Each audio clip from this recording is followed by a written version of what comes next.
Kali tentu kita sangat berbahagia hari ini. Saya perlu ingatkan kita akan rugi kalau kita tidak fokus dalam ibadah. Ya, bukan Tuhan yang rugi, tapi kita sendiri yang rugi. Ya, ini perlu saya ingatkan karena sering saya lihat kalau dalam ibadah online, ya ada banyak orang tidak fokus. Ya, ada yang dengar dengar video, ada yang dengar apa, atau ada yang ngobrol dan sebagainya. Mari saya perlu ingatkan kita akan rugi kalau kita tidak fokus, ya. Puji Tuhan.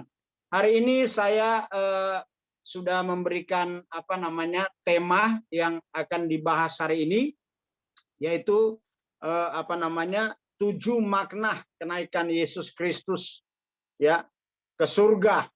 Nah, saudara yang saya kasih dalam Tuhan, ini adalah merupakan paket, ya, adalah paket, ya, di mana paket itu tidak bisa terpisah dengan yang namanya dari kelahiran, ya.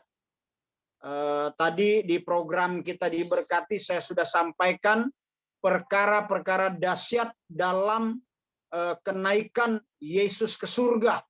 Ya, ada 4 poin yang telah saya sampaikan. Ya, nah hari ini saya perlu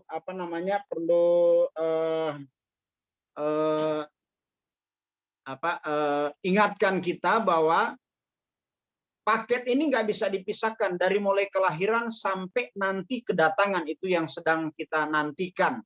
Ya, jadi artinya makna dari kenaikan Kristus ke surga di sini, ya, mulai dari kelahiran itu makna itu sudah mulai terlihat, ya, terlihat kehebatan Tuhan, ya, kehebatan Tuhan semenjak dari kandungan belum terjadi pernikahan, belum ada persetubuhan, sudah ada janin dalam kandungan. Ya, ini kan impossible, ini mustahil, tapi itulah pekerjaan Allah yang tidak bisa diselami oleh manusia. Ini adalah pekerjaan Allah yang dahsyat. Jadi bukan berarti kita tidak tahu, ya. Justru kalau kita belaga enggak tahu, maka kita tidak akan mengalami kedahsyatan Tuhan dalam kehidupan kita. Makanya perlu firman Tuhan itu kita dengar, ya. Dan saya mau salam dulu buat kita semua. Kita adalah gereja Tuhan, artinya kita adalah keluarga Allah. Amin. Amin. Keluarga Allah. Ya, keluarga Allah itu artinya adik kakak rohani. Kita anak-anak Tuhan dan Yesus adalah Bapa kita. Ya. Dia tidak membedakan kasihnya kepada anak-anaknya. Ya kan? Cuma seringkali kita yang suka menyatakan kok ada perbedaan, ya, gitu. Padahal enggak. Ya. Satu contoh, ada berkat secara umum, ya. Orang kaya atau orang miskin, orang benar atau tidak benar, kalau hujan semua pasti wilayahnya akan kehujanan. Dia tidak hanya bilang, oh, yang benar aja yang kena hujan. Iya kan? Iya kan? Tapi contoh juga ada kebanjiran.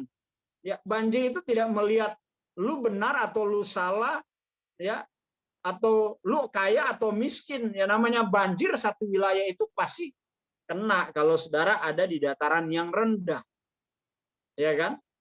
Itu secara umum yang kita yang kita alami.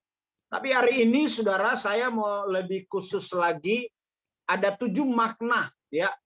Makna tentang kenaikan Kristus yang seringkali makna yang kita sering dengar dari tahun ke tahun, ya, dari tahun ke tahun yang kita dengar, Yesus naik ke sorga, membuktikan dia itu adalah Allah, dia adalah Tuhan, ya kan? Mana ada orang bisa terangkat ke sorga? Nggak ada. Hanya Tuhan dan Allah yang bisa melakukan itu, saudara. Nggak ada. Ya. Kemudian jadi kenaikan Kristus ke sorga itu yang sering kita dengar tiap tahun, ya, tiap tahun dia membuktikan dia Allah. Kemudian dia naik ke sorga untuk menyediakan tempat bagi kita. Itu udah pasti. Dan itu sering kita dengar, sudah dari tahun ke tahun itu ayat-ayat firman itu yang kita dengar. Ya. Kemudian dia lagi berjanji, dia akan datang kembali. Ya, dia akan datang kembali untuk menjemput kita. Saudara, setelah rumah sudah tersedia, dia akan menjemput kita. Nah, penjemputan ini itu kadang-kadang tidak sekaligus, ya. Ada yang harus mengalami kematian, ya, ada yang belum, dan sebagainya. Bukan berarti sudah mendahului, tidak. Nanti kalau saudara pelajari dalam kitab Tesalonika, 1 Tesalonika pasal 4, di sana saudara akan pelajari di sana bahwa tidak ada yang mendahului, nggak ada. Ya, di ayat itu saya simpulkan bahwa pada waktu tanda diberi, sangkakala Allah dibunyikan, maka Tuhan sendiri akan turun dari surga dan membangkitkan mereka yang mati dalam Kristus. Kemudian akan dikumpulkan dengan mereka yang masih tinggal dan akan diangkat menyongsong Tuhan di angkasa. Jadi nggak ada yang duluan sebenarnya. Mungkin secara manusia, ya salah satu anggota keluarga kita sudah duluan. Nggak ada. Ya, nggak, dia bukan duluan, saudara. Ya, nanti satu kali kelak, ya, kalau kita tetap setia dan orang yang kita kasih sudah meninggal, dia di dalam Tuhan, ya, kita akan dikumpulkan Allah bersama. Mereka akan dibangkitkan dan kemudian akan diangkat bersama. Jadi tidak ada yang duluan. Ya, mereka yang sudah meninggal itu masih ada di pangkuan Abraham, belum ada di surga. Saudara yang saya kasih dalam Tuhan. Jadi belum ada yang duluan. Ya, nanti pelajari di kitab 1 Tesalonika 4 itu, ya. Kemudian, nah, yang saya mau sampaikan, ya, keajaiban Tuhan itu mulai terjadi saat Yesus masih dalam kandungan. Ya. Kemudian setelah dia dilahirkan, saudara, kan ini peristiwa ajaib Tuhan. Karena apa? Belum ada terjadi hubungan suami istri, kok sudah ada kehamilan, saudara. Ya, ini yang pertama. Yang kedua, ini yang sering kita dengar bahwa ada kelahiran, ada kehidupan. Nah, kehidupan Tuhan Yesus sekalipun ada dalam dunia ini, tetapi dia tidak menuruti keinginan dunia. Itu hebatnya. Ya, itulah kedahsyatan Tuhan. Ya, dia tidak mengikuti keinginan dunia. Kalau saya dan saudara sebagai manusia masih sering ikut keinginan dunia. Ya, seringkali keinginan dunia, hawa nafsu dan sebagainya itu masih berkuasa dalam hidup kita. Dan kemudian itulah kehidupan Tuhan Yesus, dan kemudian kematian Tuhan Yesus juga itu adalah keajaiban. Ya, itu juga adalah keajaiban. Sebagai manusia sebenarnya dia tidak mau dimahkotai duri, dia tidak mau ditombak, dia tidak mau dipaku. Tetapi karena rencana Allah harus demikian, jadi dia harus lakukan itu. Karena dia melakukan bukan dari dirinya, tetapi dia melakukan karena perintah Bapa. Saudara, dia melakukan perintah Bapa. Ya, makanya disimpulkan kalimat pada waktu dia berdoa di Taman Getsemani, kalau boleh lalukanlah cawan ini. Ya, maksudnya doa Tuhan Yesus itu, kalau boleh saya jangan dimahkotai duri, kalau boleh saya jangan ditombak, kalau boleh saya jangan dipaku, kalau boleh saya jangan diludahi, kalau boleh saya jangan diolok, kalau boleh saya jangan dikasih minum anggur asam. Iya kan? Sebagai manusia dia tidak mau mengalami itu. Tetapi karena dia penurut, nah ini akhir dari doa Yesus, namun kehendakmu yang terjadi. Nah, dia ikuti kehendak Bapa. Harus mengalami namanya penyalipan. Dan tujuan penyalipan kita semua sudah tahu, ya, dia membatalkan hukum Taurat, bukan meniadakan, membatalkan. Karena kalau kita masih hidup di dalam hukum Taurat, kita ada di bawah kutuk. Makanya kita ada di kasih karunia sekarang. Jadi ini penting. Kita harus hidup karena anugerah, ya, bukan karena hebatnya kita. Bukan karena kita makan 4 sehat 5 sempurna. Saudara. Ini sangat penting buat kita sebagai anak-anak Tuhan, ya. Ya. Jadi supaya kita ketahui bahwa Allah punya rencana dalam hidup kita luar biasa, ya. Setelah dia mati, dia sudah memberikan janji, rombak bait Allah ini aku akan bangun pada hari yang ketiga. Jadi bukan 3 hari. Karena dia wafat atau dia meninggal jam 3 petang hari Jumat, dia bangun atau bangkit pada hari Minggu pagi. Berarti kalau di total ya tidak 3 hari. Makanya Alkitab tidak bilang 3 hari baru dia bangkit. Enggak. Alkitab mengatakan pada hari yang ketiga. Ya, pada hari yang ketiga. Jadi Jumat, Sabtu, Minggu pada hari yang ketiga. Tapi tidak ada hitungan 24 jam ya kali 3. Ya, itu enggak, bukan pada hari yang ketiga. Sebab kalau dibilang 3 hari enggak cukup, enggak sampai 3 hari. Ya. Karena Jumat jam 3 baru Minggu pagi dia kalau dihitung-hitung tidak 36 jam. Ya. Tidak. Sangat kurang, bahkan mungkin cuma bisa 2 hari. Tapi Alkitab hanya mencatat pada hari yang ketiga. Itu aja. Nah, kemudian itu juga adalah keajaiban. Ya, setelah dia bangkit ya dari antara orang mati, jadi maut hanya berkuasa 3 hari. Artinya maut hanya mampu menahan Yesus selama 3 hari. Ya. Dikubur atau dikubur. Dan sesuai dengan apa yang sudah dia katakan itu hidup terjadi pada hari yang ketiga dia bangkit dari antara orang mati. Nah, yang saya mau lanjutkan begini. Setelah Yesus ada di kayu salib, ada perkataan terakhir sebelum dia menyerahkan nyawanya, ya, sudah selesai. Ya. Saudara yang saya kasih dalam Tuhan, sudah selesai. Kalau sudah selesai, mestinya pada waktu dia bangkit dari antara orang mati, sudah langsung take off ke surga. Tetapi Alkitab masih mencatat setelah dia bangkit, 40 hari lagi dia masih ada di bumi ini. Ada apa gerangan? Ya kan? Berarti belum selesai.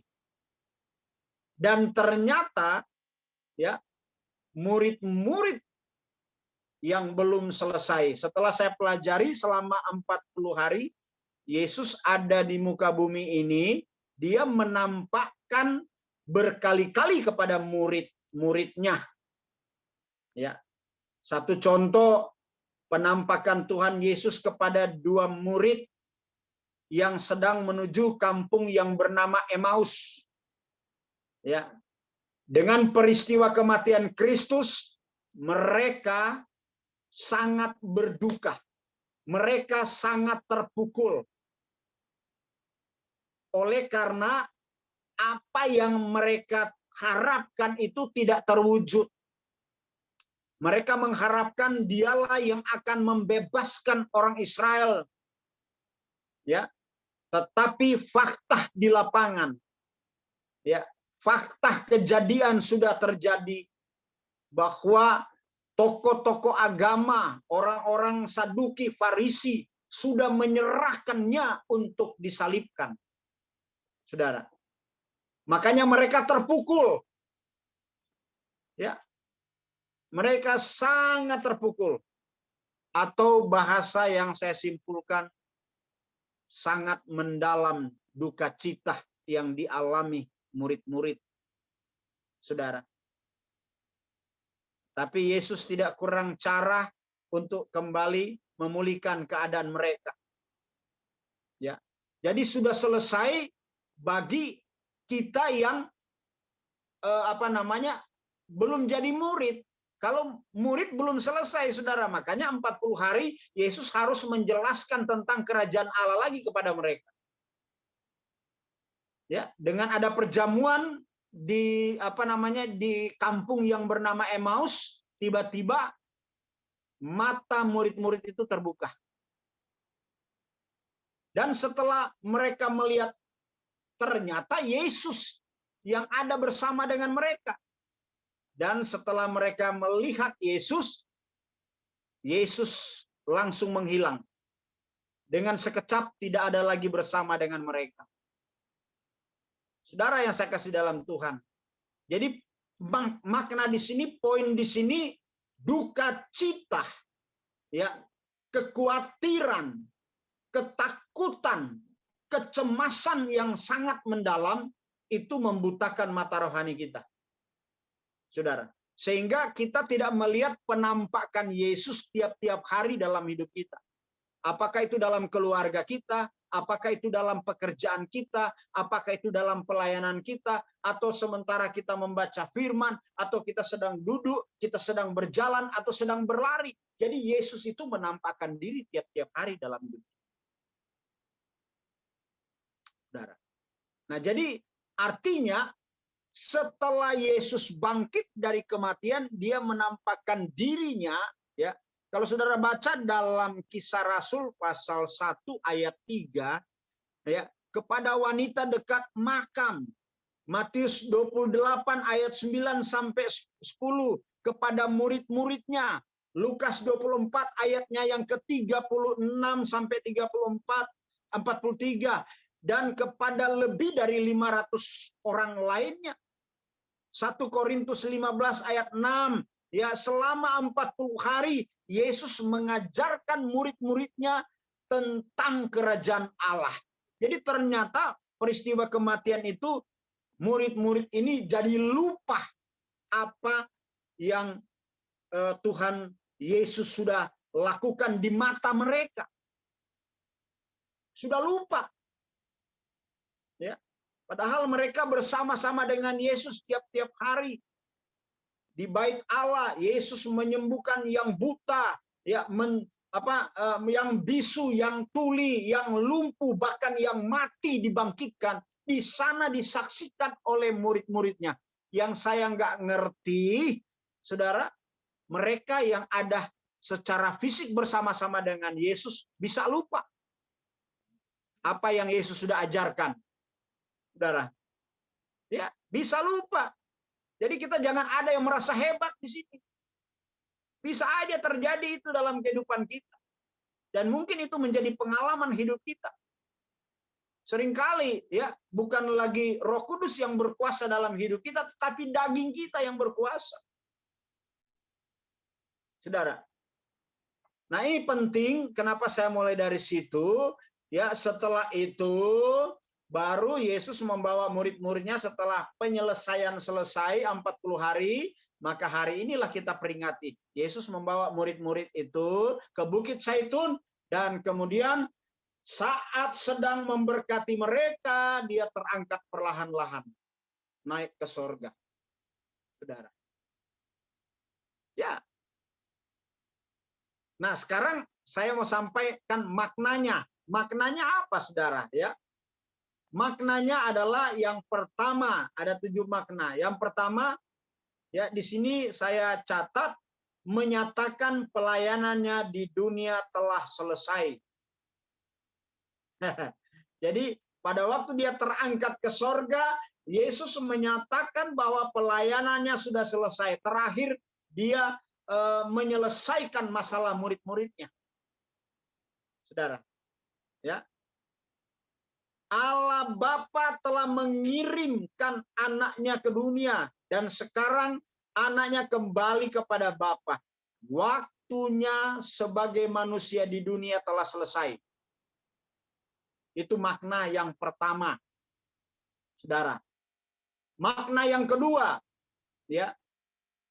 7 makna kenaikan Kristus ke sorga. Yang kedua, menyatakan kesuksesan misi dan karyanya di dunia semua pekerjaan yang harus dikerjakannya telah dia selesaikan dan poinnya sempurna. Itu makna yang kedua. Sempurna. Dan makna yang ketiga, saya percepat aja. Makna yang ketiga, ya, dia naik ke sorga menandakan bahwa dia telah kembali kepada kemuliaan surgawi. Ya. Kemuliaan Yesus terserbu selama dia di bumi, terkecuali saat peristiwa transfigurasi atau perubahan seperti yang dikisahkan di Matius pasal 17. Saudara nanti akan baca ya ayat 1 sampai ayat 9, dan ini adalah menjadi dasar pelayanan saya di forum atau di pelayanan media, Saudara. Dasarnya dari sini. Ya. Dari Injil Yohanes 17 sampai hari ini. Yesus sudah ada di surga tapi dia masih bersyafaat. Tujuan dia bersyafaat untuk apa? Untuk supaya gerejanya bersatu. Ya, tidak terkotak-kotak dengan denominasi. Waktu saya kembali ke Efesus ya pasal 5, di sana dikatakan perjuangan kita atau perlawanan kita melawan apa? Bukan melawan darah dan daging, tetapi melawan pemerintah-pemerintah. Saudara, banyak orang nggak tahu pemerintah ini maksudnya apa ini, pemerintah apa ini. Ya, nah ini saya simpulkan aja. Pemerintahan organisasi banyak membuat gereja tidak bersatu. Mementingkan diri sendiri.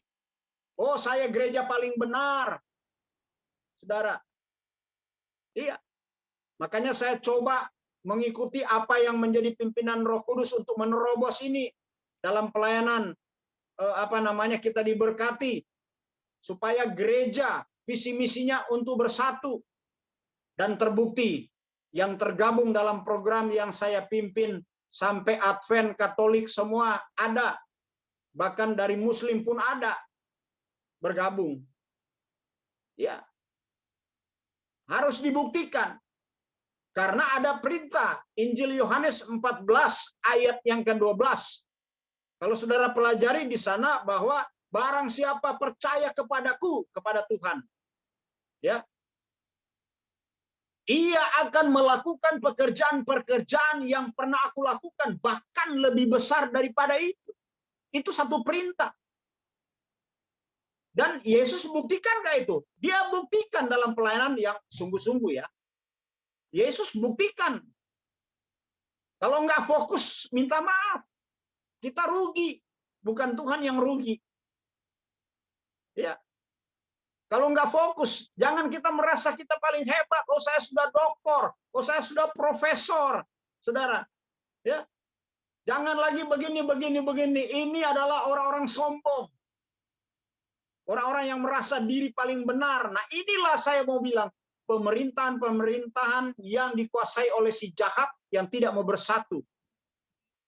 Padahal Yesus sendiri bersyafaat supaya gerejanya bersatu. Cuma benteng-benteng kesatuan itu, saudara, ya adalah organisasi. Ya, agama. Ya, menjadi alat setan untuk memecah belah. Makanya ini penting sekali buat setiap kita. Dimanapun saya memberitakan kabar baik, saudara, saya harus singgung ini. Ya, supaya gereja itu bersatu. Karena tadi saya udah awali dengan berkata bahwa gereja Tuhan itu adalah keluarga Allah.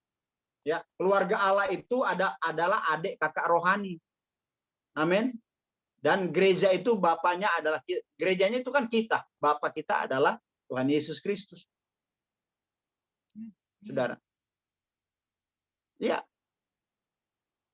Jadi itulah makna yang perlu kita ketahui. Ya. Dia menyatakan kesuksesan misi dan karyanya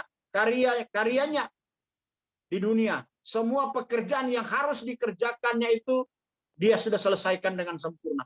Makanya dia harus kembali. Dan ada lebih baiknya dia kembali. Supaya apa? Kita punya kafling di surga. Supaya kita punya rumah di surga. Ya. Tapi dengan catatan kita tidak dibiarkan menjadi yatim piatu. Itulah hebatnya Tuhan kita. Dia kirim apa? Roh Kudus. Ya kan? Nah, Roh Kudus itu tertib, makanya jangan hidup tidak tertib. Apapun ya kita harus bertolak. Ya. Jadi saya perlu ingatkan kita jangan tergantung pendeta, jangan tergantung pemusik, jangan tergantung WL, jangan juga tergantung koordinator. Saudara. Kalau sudah waktunya yang ditetapkan kesepakatan jam on time, mulai saja karena Tuhan sudah menunggu. Kalau lain ditolong saya juga. Dengar. Tangannya terbuka menunggulah. Dia menunggu kok kita. Ini penting ya, ini sebagai nasihat. Roh Kudus tertib, kita harus tertib. Ya. Pendeta belum datang, ada banyak pendeta siap menggantikan. Nggak usah takut, ini kan pekerjaan Tuhan, bukan pekerjaan kita. Bilang amin dulu. Haleluya. Iya, jangan takut, ngapain? Kadang-kadang pendeta ya, dia manusia juga, Pak. Emang pendeta itu alat penangkis dosa, apa? Bukan. Iya. Kalau dia nggak mau tertib, biarin aja. Berarti dia bukan dipimpin oleh Roh Kudus. Sorry aja. Saya ngomong apa adanya. Ya, dia dong. Justru seorang pendeta itu, hamba Tuhan itu harus menjadi contoh, teladan, dan panutan. Iya. Jadi jangan merasa so pendeta terus apa, nggak apa-apa, gampang. Nggak bisa begitu, bro. Nggak bisa, Bapak Ibu Saudara. Ya, Tuhan sudah lama menunggu kita. Jadi seolah-olah ini pekerjaan kita, ini kan pekerjaan Tuhan. Haleluya. Ya, Ibu Diana ya. Jalan terus Bu Diana. Jangan tergantung pendeta. Kita ini Tuhan, kalau Tuhan udah kita percaya, dia sudah hadir. Ya. Sebelum Anda bangun dia sudah ada di hari yang baru. Ya, sorry. Sebelum Anda bangun dia sudah ada di dalam hari yang baru ini. Dan dia sudah siapkan janji. Apa yang sudah dikatakan selalu baru tiap hari dalam kitab ratapan, itu dia buktikan. Iya kan? Hello. Ya. Oke, saya lanjut. Yang ketiga, makna yang ketiga kenaikan Kristus ke sorga, dia menandakan bahwa dia kembali kepada kemuliaan surgawinya. Ya. Kemuliaan terselubung selama dia ada di bumi, ya, terkecuali saat peristiwa transfigurasi, perubahan ya, yang dia lakukan di bumi ini. Seperti yang dikisahkan dalam Injil Matius 17 ayat 1 sampai 9. Nanti Saudara akan baca ya, supaya waktu berjalan terus. Nah, sekarang poin yang keempat, makna kenaikan Tuhan Yesus ke sorga, Saudara, menyatakan ya peninggian Allah Bapa kepadanya. Efesus 1 ayat 20 dan 23. Tolong dicatat aja, nanti dibaca. Dia adalah anak yang dikasihi Allah Bapa. Matius 17 ayat 5. Yang telah ditinggikannya.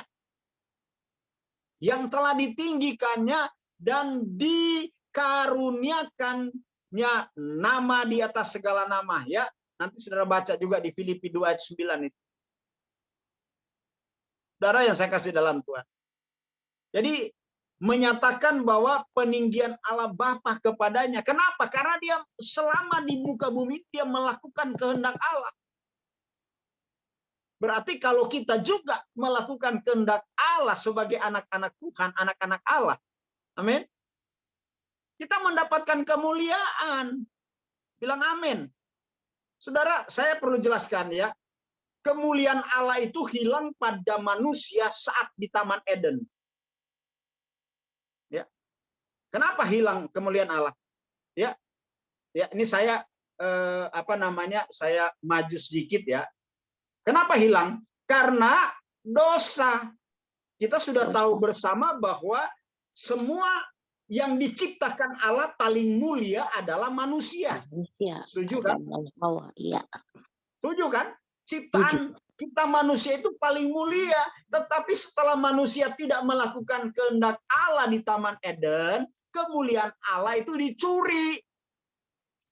Ya, saya nggak mau bicara soal makan ini buat terlarang apa semua, kita semua sudah tahu itu. Ya. Iblis kan dalam Injil Yohanes 10 ayat 10, Yesus sendiri yang buka kedoknya iblis, dia adalah pencuri, dia adalah pembunuh, dan dia adalah pembinasa. Amin. Makanya dia curi kemuliaan. Karena apa? Dia tidak mau manusia itu ada kemuliaan Allah. Dia curi.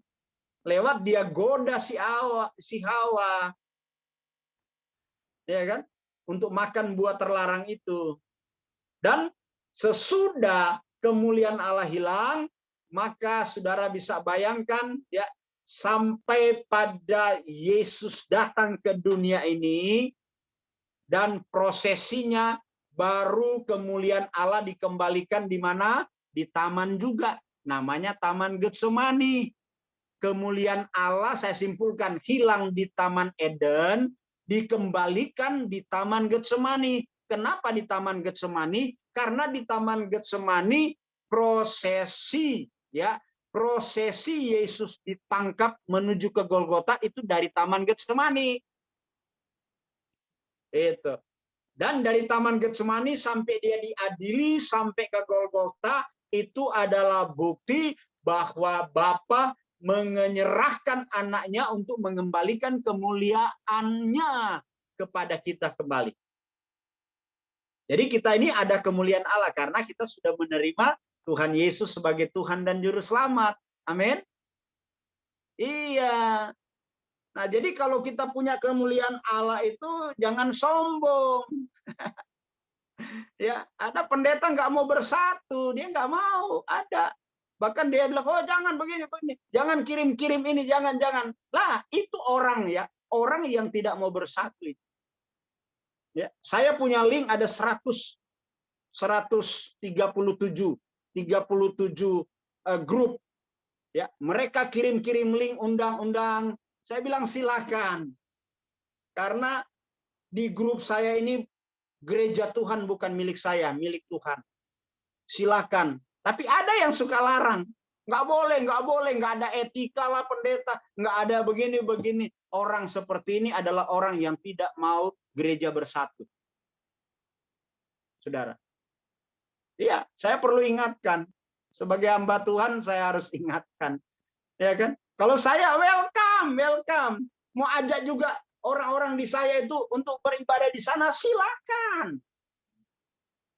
Kalau saya prinsipnya begitu. Karena saya tahu itu bukan orang bertanya, Pak Pendeta jemaat Pak Pendeta ada berapa? Saya bilang saya nggak punya jemaat. Karena saya sendiri masih jemaat Tuhan. Iya. Ada yang tersinggung. Ada yang begini. Oh, dia ada istilah lagi curi jemaat. Ya, kapan ada curi jemaat? Nggak ada. Yang saya mau ingatkan, suburkan tempat pelayanan Anda. Supaya dia tidak tertarik dengan yang lain.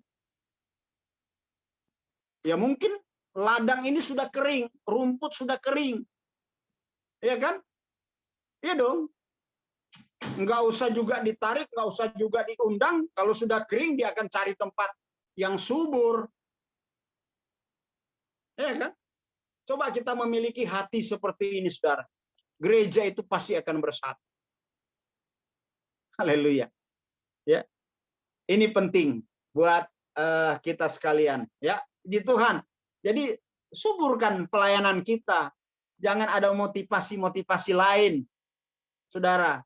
Ya, apa adanya kita tampil, murni, fokus. Baru kita akan lihat kehebatan Tuhan, kemuliaan Tuhan, kedahsyatan Tuhan, kuasa Tuhan pasti dinyatakan. Ya. Puji Tuhan. Ya. Dan yang kelima, ya, poin yang kelima, makna eh, yang kelima, yang kelima ya tadi ya. Ya, yang kelima, ya, makna 7 makna kenaikan Yesus ke sorga, ya, memungkinkannya untuk menyiapkan tempat buat kita. Itu udah jelas, bukan memungkinkan, tetapi jelas dia menyediakan tempat. Di mana ayatnya? Yohanes 14 ayat 2. Nanti saudara baca aja di sana. Ya, nggak perlu dibaca. Kayaknya kalau ada pulpen, kalau lagi ibadah, catat terus baca ulang. Supaya karena kemampuan otak kita, kadang-kadang kita merasa sok hebat gitu loh. Padahal enggak masuk sebenarnya. Makanya perlu ada pulpen, catat supaya kita tahu kebenaran-kebenarannya, ya.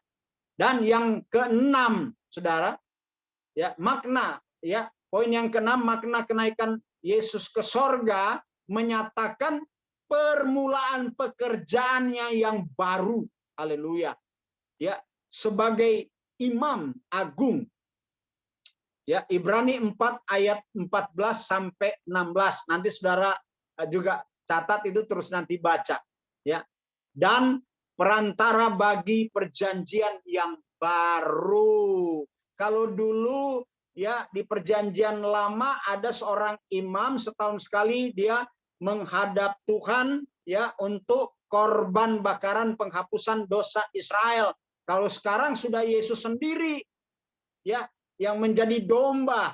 Makanya Yohanes berkata, lihatlah anak domba Allah yang menghapus isi dosa dunia. Itu. Ini Yesus sudah jadi apa? Jadi korban, jadi domba Allah. Ya. Jadi adalah apa namanya? Menyatakan permulaan pekerjaannya yang baru. Ya, tapi itu dikerjakan dari sorga langsung sebagai imam agung, saudara. Ya, dia adalah imam yang agung. Ya, Ibrani 4 ayat 14 sampai 16, dan perantara bagi perjanjian yang baru. Dia sudah, waktu dia berbicara tentang perjamuan kudus kan dia bilang kan, dia nggak pernah bilang inilah lambang tubuhku, inilah lambang darahku, nggak ada itu. Setelah dia mengucap syukur, ya, roti dan anggur yang ada di tangan itu, dan kemudian dia bagi-bagikan ke murid-muridnya, dan dia berkata langsung, inilah tubuhku. Nggak bilang lambang, inilah darahku, nggak bilang lambang darahku, saudara. Dia adalah perantara perjanjian baru, ya. Dan yang terakhir, yang ketujuh, saudara yang saya kasih dalam Tuhan, ya, ada 7 makna yang saya sampaikan dalam program GOD KKM ini, yaitu yang ketujuh adalah kenaikan Yesus ke sorga menentukan pola untuk kedatangannya ketika Yesus datang kembali kedua kali untuk mendirikan kerajaannya. Nah, saudara yang saya kasih dalam Tuhan, yang kita nantikan kan adalah paket yang kelima, yaitu paket kedatangan sampai hari ini, saudara. Ya, kalau kelahirannya ajaib, kematiannya ajaib, kebangkitannya ajaib, kenaikannya ajaib, betul kan? Dan yang kelima, kedatangannya juga saya percaya pasti ajaib. Amin. Pasti ajaib, karena apa yang diperbuat Allah atau Tuhan itu selalu ajaib. Ya, yang kadang-kadang nggak masuk akal, nggak masuk akal kita. Makanya itulah keterbatasan pikiran kita. Siapakah yang mampu menyelami pikiran Tuhan? Nggak ada yang mampu. Makanya jangan menyembah Tuhan dengan ukuran persen. Jangan datang kepada Tuhan dengan ukuran persen. Oh, saya mau sembah Tuhan 100%. Nggak akan mungkin, sampai kapanpun minta maaf. Anda tidak bisa lakukan itu. Berarti kita masih kembali ke hukum Taurat. Gigi ganti gigi. Nggak akan bisa. Makanya dasar perjanjian baru yang Tuhan berikan, datang kepada Tuhan, menyembah Tuhan itu dengan dasar bukan persen, ukuran persen, bukan 50%, bukan 100%, tapi dengan segenap hati, dengan segenap jiwa, dengan segenap kekuatan, dengan segenap akal budi. Mari kita berikan kepada Tuhan. Jadi bukan ukuran persen, sampai kapanpun nggak bisa. Saudara, dengan segenap hati, dengan segenap jiwa. Ya kan? Dengan kekuatan, dengan akal budi kita berikan kepada Tuhan. Saudara. Makanya kalau lagi ibadah sungguh-sungguh segenap hati. Ya. Iya, kalau enggak kadang-kadang ya begitu. Kadang-kadang saya lihat contoh-contoh bahkan yang mengaku diri pendeta atau hamba Tuhan yang jadi enggak tertib. Ya, orang lagi dengar serius, dia lagi ngobrol dengan orang lain. Berarti enggak fokus. Ya. Ingat, kita hamba Tuhan itu harus cari contoh. Harus jadi panutan. Dunia sekarang ini sedang krisis bukan ekonomi. Ya, bukan juga krisis kesehatan walaupun ini pandemi seluruh dunia, bukan. Ya. Hebatnya Tuhan itu mampu atasi itu, saya percaya. Tapi yang jadi krisis sekarang adalah krisis contoh, krisis panutan, ya. Krisis teladan. Ya, ada banyak pemimpin-pemimpin gereja nggak banyak jadi contoh. Tapi kalau di mimbar kayak malaikat, tapi di luar mimbar bukan malaikat yang kelihatan. Saudara, ini kan bahaya. Makanya Paulus harus tegaskan, hati-hatilah, awasilah ajaranmu dan awasilah dirimu sendiri. Karena kita dalam penulis Ibrani bilang ada banyak saksi yang mengelilingi kita. Ya. Ini penting sekali, ya. Jadi 7 poin yang saya boleh sampaikan, saya berdoa kiranya ini boleh menjadi berkat buat kita sekalian, program GOD KKMI, ya, bahwa kita itu mungkin ada orang bilang, oh saya banyak dengar begini kabar-kabar ya dari orang GOD juga begini-begini, ya kan? Ya kan? Buktinya Ibu Diana undang saya mau melayani karena apa? Saya nggak ada niat-niat mau jadi mau berpisah atau apa dan sebagainya, nggak ada. Kalau waktu saya pelayanan yang tidak ada jadwal, silakan, saya siap kok, ya. Pak Yunus juga sering masuk, ya. Pak Yunus kan tahu pelayanan kita. Pak Hari juga sempat masuk di program kita, ya. Cuma poin pertama itu yang saya utamakan itu adalah ketertiban. Karena kita nggak akan mungkin bertumbuh secara benar kalau kita nggak tertib nanti. Karena itu awal dari Roh Kudus bekerja dalam hidup kita. Jadi Bu Diana, saya mengasihi Bu Diana, makanya saya bilang jangan tergantung dengan pendeta siapapun dia. Mau terkenal, dikenal dan sebagainya, jangan. Ini pekerjaan Tuhan, bukan pekerjaan pendeta. Ya. Kita harus hormati kehadiran Tuhan yang sudah duluan. Amin. Ya, pokoknya jalan terus. Kalau saya prinsipnya begitu, ya kan? Ya, Bu Diana ya, puji Tuhan ya, puji Tuhan ya, puji Tuhan. Iya. Kalau ada waktu senggang, tidak ada acara, silakan. Ya kan Ibu udah tahu juga jadwal program. Nah, apa kita menyatu. Saya ada 137 loh grup. Saudara. Bahkan ini akan muncul lagi yang saya akan pimpin, yaitu Kawanua Bersatu Diberkati program. Itu. Udah ada 470 ya. Teman-teman yang siap. Tapi kalau orang bertanya lagi, ini program Kawanua ini untuk Manado aja? Enggak, justru ini tercipta dari bahasa Manado. Ya. Saudara tahu enggak Kawanua? Pengertian Kawanua di sini adalah kawan satu kampung, kawan satu daerah, kawan satu provinsi, kawan satu negara, kawan satu bangsa, kawan satu dunia, kawan sekerja Allah. Itu pengertian Kawanua sebenarnya. Ya. Iya. Jadi gereja harus bersatu, itu intinya gitu. Jadi orang pikir wah cuma khusus untuk Kawanua, enggak. Ya, semua diperbolehkan. Ini kan pekerjaan Tuhan. Saya perlu jelaskan ini supaya kita paham arti daripada Kawanua itu seperti itu. Itu, ya. Jadi saudara yang saya kasih dalam Tuhan, kiranya 7 makna yang saya sampaikan tentang kenaikan Kristus ke surga itu boleh menjadi berkat, ya. Saya boleh simpulkan yang saya sampaikan di program yang kita diberkati itu perkara-perkara dahsyat dalam kenaikan Yesus ke surga. Yang pertama, dengan dia naik ke surga, Yesus menyatakan kealahannya. Itu yang pertama. Yang kedua, Yesus menjadi pembela bagi kita di hadapan Bapa, karena iblis tiap-tiap saat dia menghadap Allah itu untuk apa? Mendakwa kita. Ya kan? Tapi dia dikalahkan oleh kesaksian. Amin. Oleh kesaksian yang benar. Makanya kalau mau bersaksi, pengalaman kita dengan Tuhan yang kita saksikan, jangan pengalaman orang lain. Ya. Jadi jangan ada saksi dusta. Yang ketiga, dia naik ke sorga atau perkara-perkara dahsyat dalam kenaikan Yesus ke sorga, karena dia mengirim roh penolong bagi kita. Dia tidak tinggalkan kita sebagai yatim piatu. Dan yang keempat yang tadi barusan saya sampaikan di program, yaitu Yesus naik ke sorga memberi jaminan dan jawaban doa. Kalau dia udah menjamin kita, apa yang kita harus takuti? Ya, dia udah jamin apa yang engkau doakan, apa yang kau minta. Penyakit mau disembuhkan, sembuh. Jangan ada keraguan. Amin. Jangan ada keraguan. Tuhan larang banyak yang kita lakukan. Contoh, jangan takut.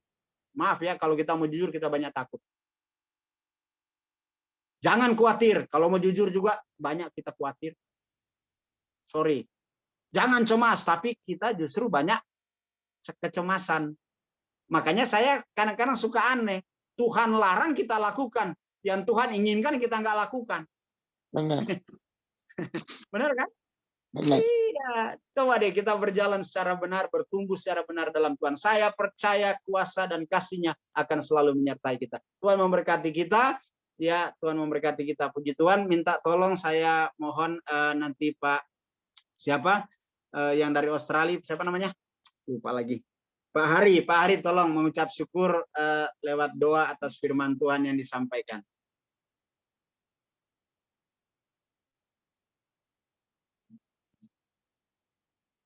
Enggak ada dia? Tolong. Ada apa enggak? Ada, tapi tolong Oh, cari ada. yang lain. Siap. Tolong cari yang lain, Pak. Ya. Oh, cari yang lain. Kalau begitu saya nggak Pak, cari yang boleh. lain, saya sendiri yang Shalom. berdoa. Bapak, kami bersyukur apa yang Tuhan taruh di hati hamba sudah hamba sampaikan. Hamba menyampaikan itu dengan ketulusan hamba, karena hamba menerima berkat-berkat ini dengan cuma-cuma daripadamu ya Tuhan. Hamba berdoa kiranya program GOD KKM ini terus diberkati oleh Tuhan. Terus mengalami pengalaman-pengalaman yang baru bersama dengan Tuhan. Hamba mengasihi umat-Mu, termasuk koordinator atau ketua Ibu Diana Sinuraya. Tuhan, Engkau berkati. Ya, kami tahu ada banyak serangan-serangan, tapi kami yakin kami punya Tuhan. Haleluya. Yang menjadi pembela. Dia naik ke sorga untuk membela saya, untuk membela kita, untuk membela Ibu Diana. Jadi nggak ada yang harus kita takuti. Dia adalah pengacara agung kita. Dan saya percaya tidak ada yang akan menang. Iblis tidak akan mungkin menang apabila dia yang menjadi pembela kita. Maka Roma pasal 8 ayat 31, tidak ada penghukuman bagi mereka yang ada dalam Kristus Yesus. Terima kasih Tuhan, hamba-Mu boleh selesai berbicara, tetapi hamba yakin Roh Kudus akan terus berbicara dalam hidup kami, mengingatkan kami supaya kami melakukan apa yang